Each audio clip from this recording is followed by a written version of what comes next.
What's up, y'all? It's your girl Phoenix Novell, and thank you for tuning in to another Boss Bitch Tips video. This episode is called How to Get Over Your Insecurities for Good.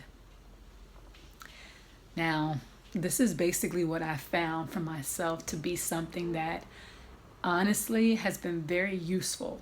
And I've noticed over the years that holding on to the tips I'm going to give you has lowered the volume of my insecurities so significantly that I very rarely have issues with things that I cannot change about myself that I don't like. When in the past I used to be so crippled with fear that other people would not accept me for these insecurities that I thought were just so detrimental to people liking me, or being with somebody who I liked, because I could not see past my own issues and lack of self-worth in some situations, which is really can be really debilitating thing.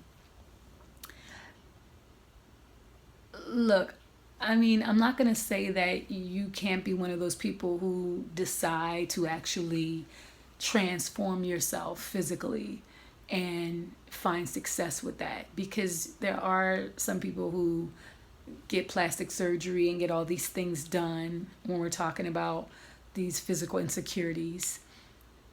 And they're like, oh my God, it was the best thing I ever did for myself. If you're the kind of person who wants to take the risks, that come with those kind of changes, and you can live with the possibility of things being worse than they are, then go in, guns blazing, full throttle, and own it. Because it's a 50-50 shot anyway, right? But if you can live with yourself, right, and you can learn to work on those insecurities as best you can to minimize the discomfort that you have with them. If it's your body type, you can do fitness workouts or join gyms or get a personal trainer and stuff like that. Do things and create habits that make you feel that you're taking action to really work on yourself in your own hands, taking action into your own hands. By all means, I don't see the downside to that, because again, you're working on you in a natural, slow, gradual way that will build better habits. Now let's get into my top 3 tips to get over your insecurities for good. Number 1, take matters into your own hands and never put your sense of self-worth into the hands of others. Now that's pretty self-explanatory, but also on the side of surgeries, right? You're putting your sense of self-value into the hands of a surgeon who promises you, who tells you that this is going to look better, or you need to do this, or I can do this for you. And nobody can guarantee you that. You may or may not like the changes that they make, but you have to live with them. And sometimes you can't.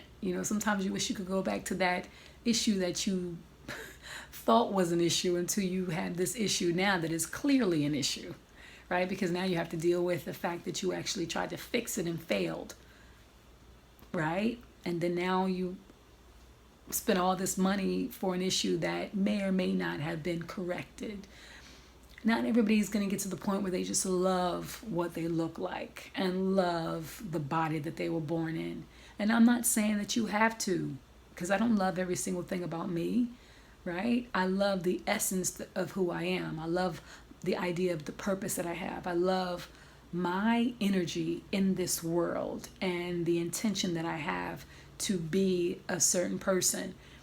I don't think I'm ugly, but I'm not walking around thinking that I'm a beauty queen and that I can just sashay my way through life.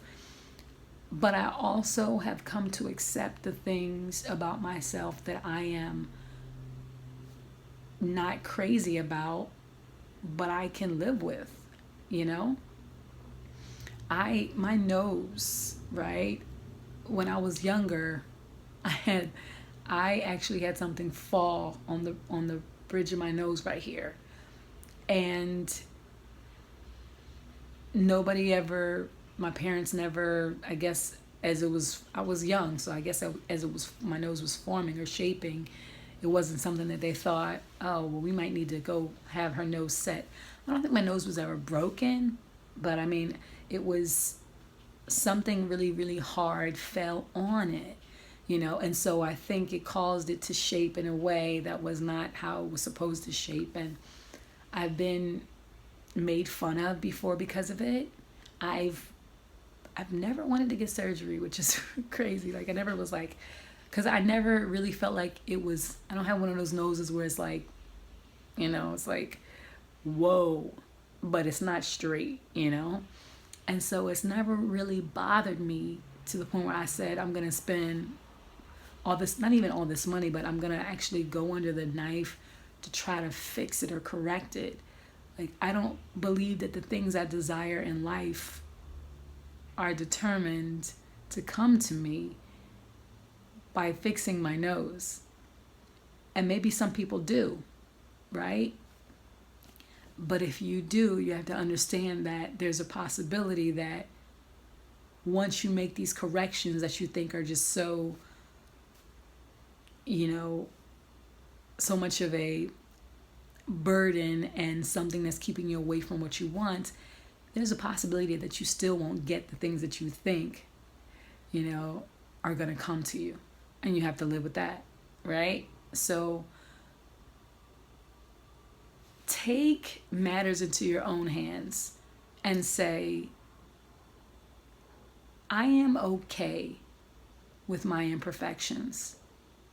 And I am going to do everything in my power to turn the volume down that's coming from within of self-dissatisfaction, because it gets me nowhere. It doesn't help you to dislike yourself or dislike your figure, because what happens is when you see something you want, the volume of that dislike gets unbearably loud to the point where the other person starts to be able to hear it as well. Like, I mean, they can recognize it. They can see if you have a big nose or oddly shaped body, or, you know, they can see these things that are not necessarily proportional, or if you're not aesthetically, oh my God, beautiful, right, to the common standard of beauty, they're aware, they see you, but they may not have the same idea of what hideous or unacceptable or disgusting or unpretty is that you have developed in your own mind. But all the while, the radio of your dislike is blaring so loudly that they can't help but pick up the tune. So calm down and turn it down and get to that place where before you try to connect with somebody that you find pleasing or want to be around, you get your own self under control. Because they may mention these things, you might ask them and they might say, well, you know, blah, blah, blah, or they may, and the last thing you need is to allow your buttons to be pressed by somebody else because you have not gotten yourself under control. This is what it is. And if you're not one of the kind of people who can't live with what you are and what you have and what your outwardly, you know, appearance is, then again, like I said, by all means, if you can live with taking the risk of maybe improving your physical self versus walking away, you know, a little worse off than you started, then go at it. But there's an even simpler way, and that is doing the inner work. And not all of us are looking to be the best version of ourselves on the inside that we can be. We do understand that people pay attention to what they think is beautiful. And sometimes you just want to walk down the street and have people look at you and say, wow. And sometimes you just want to have shallow relationships that are just based on carnal desires. But again, at some point in time, that gets old, and you want to know that you don't have to be on all the time and beautiful all the time and made up all the time. And you want to really believe that people are with you because of who you are. And it just feels different when they are as well, Number 2 is become friends with your perceived flaws. Every day you look in the mirror. Every day you happen upon yourself and you see those things that you don't like. Ignoring them is not going to help, because again, when you're in the presence of other people, the volume of your uncomfortability and do they notice this, or what do they think about me, or I wish I had that, or I wish I looked like this, it's just so blaringly loud that you don't even have to say anything for them to feel your discomfort within yourself. By the way you act, it's a subconscious thing that seeps out of us. And it could come out in ways that kind of like try to talk or turn down or tear down other people. But it's unhealthy.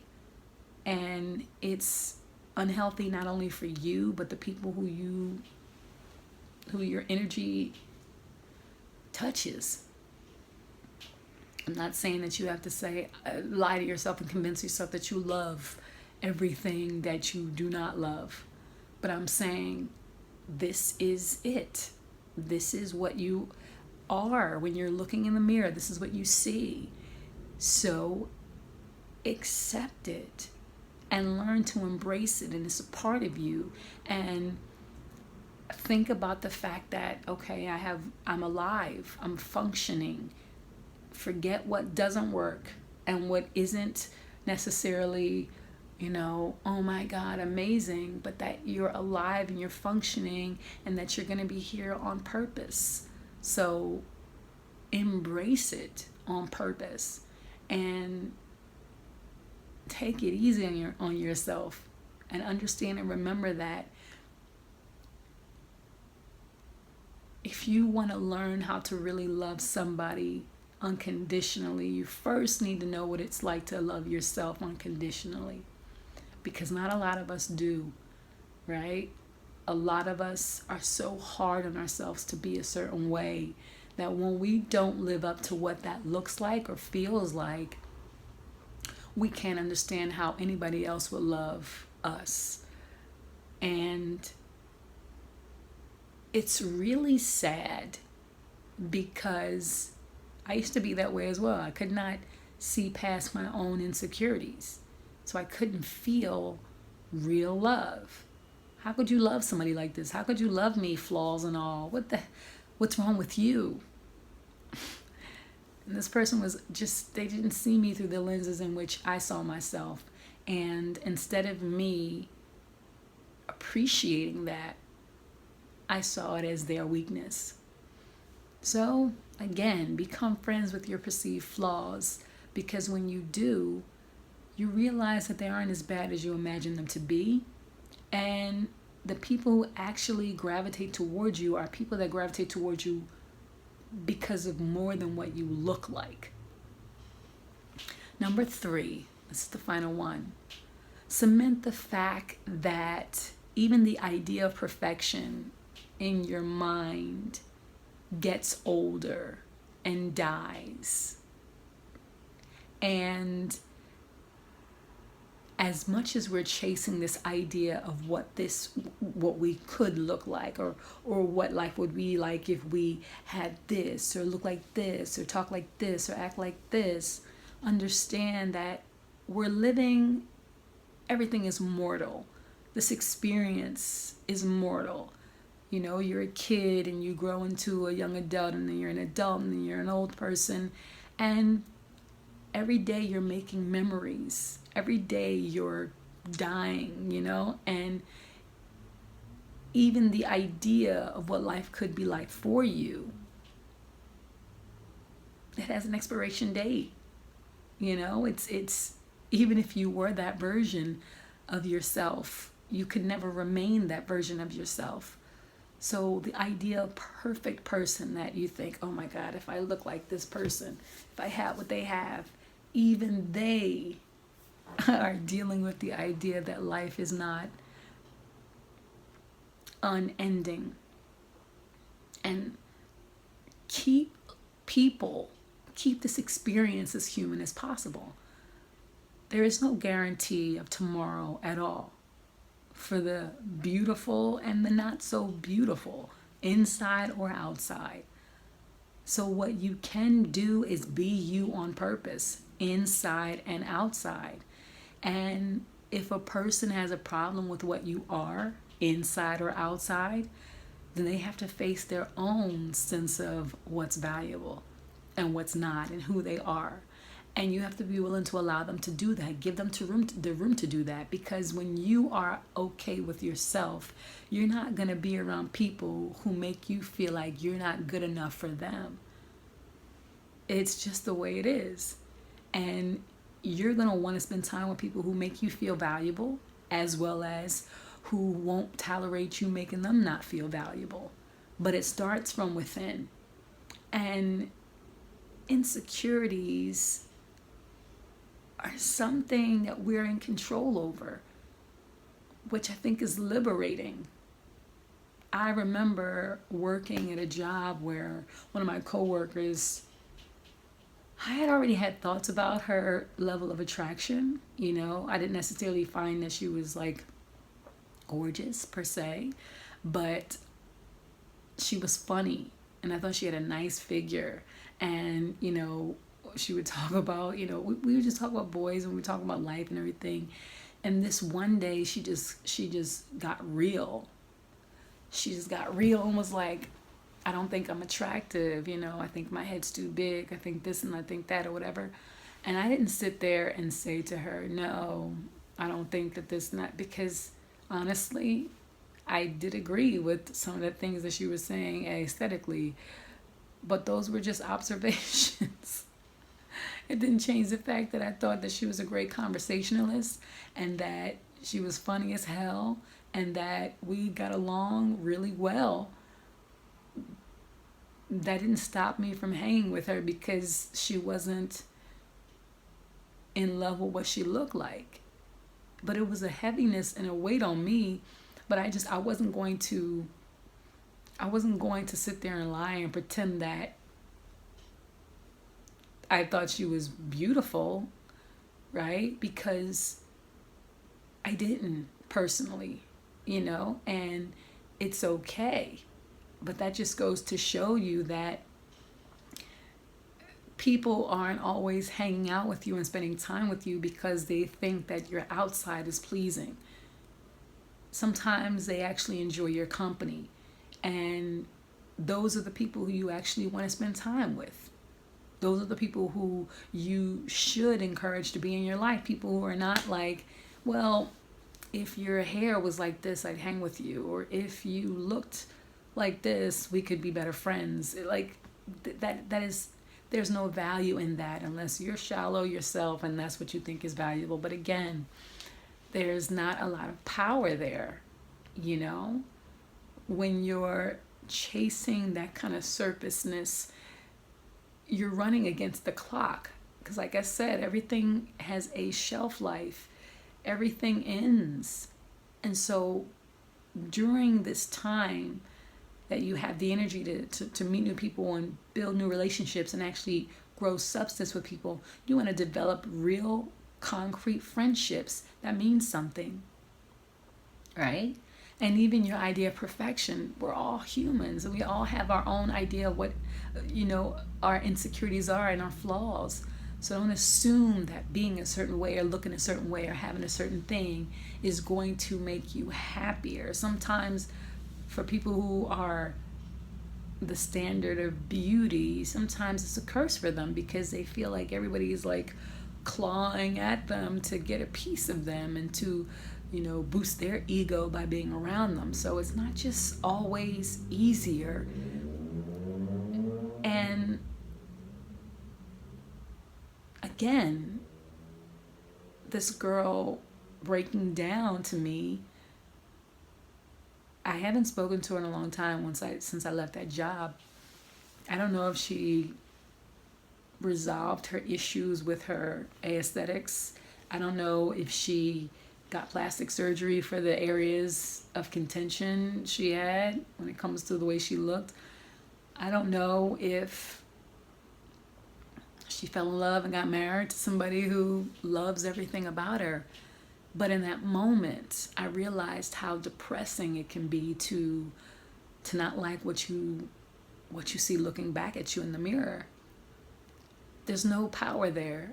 And anything for me that takes away my power is a problem. So immediately I realized, am I gaining or losing from this belief? And in that moment, I saw somebody who was looking for somebody to listen to her, and also I think a part of her was looking for somebody to acknowledge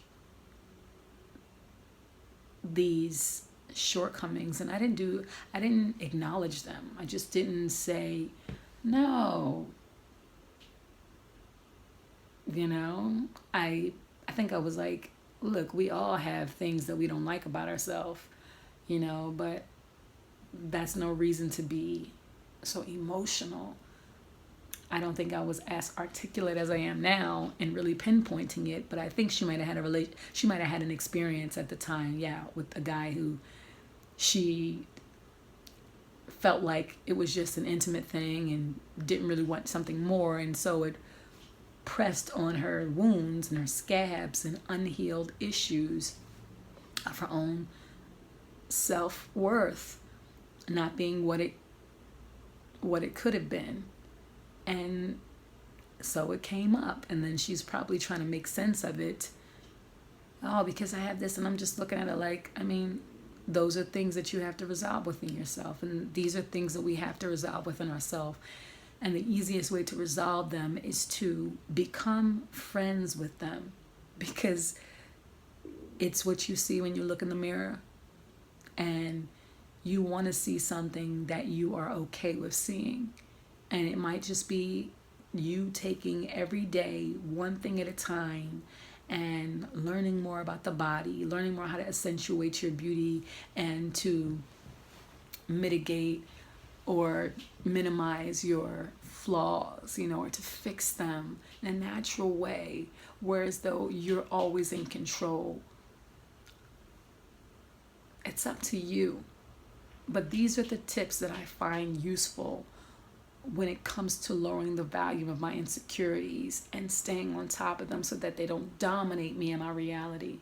I always weigh the pros and cons, when it comes to if I'm in a moment where I feel like, oh, this lighting isn't making me look pretty, or this isn't making me of course, I can see, my eyes are very, I'm aware of it, but I think to myself, okay, I'm sure there's things I can do to manipulate this to make it less, but what's more valuable is what I want to say, and that I'm helping people, and that people get the message and they get the substance of me more than the box being beautiful, like the word of advertisement. I want you to enjoy the substance of me versus the beauty to draw you in alone. I want you to feel like you really got value from this conversation versus, oh, look at her makeup, or look at, there's value in everything, because the makeup can draw you in, but what's more staying and catching is the substance being there. So once again, thank you guys for tuning in to another Boss Bitch Tips video, and I hope that this video helps somebody out there to actually understand and take the steps to heal their insecurities, to become friends with their flaws in a way that is conducive to becoming the best version of themselves they can be. If you have any tips, any questions, any comments, leave them below. Also, any ideas that you would like me to make videos about, send them to askthebaws@gmail.com, ASKTHEBAWSE@gmail.com, and I'll make sure to get it right. Bye, guys.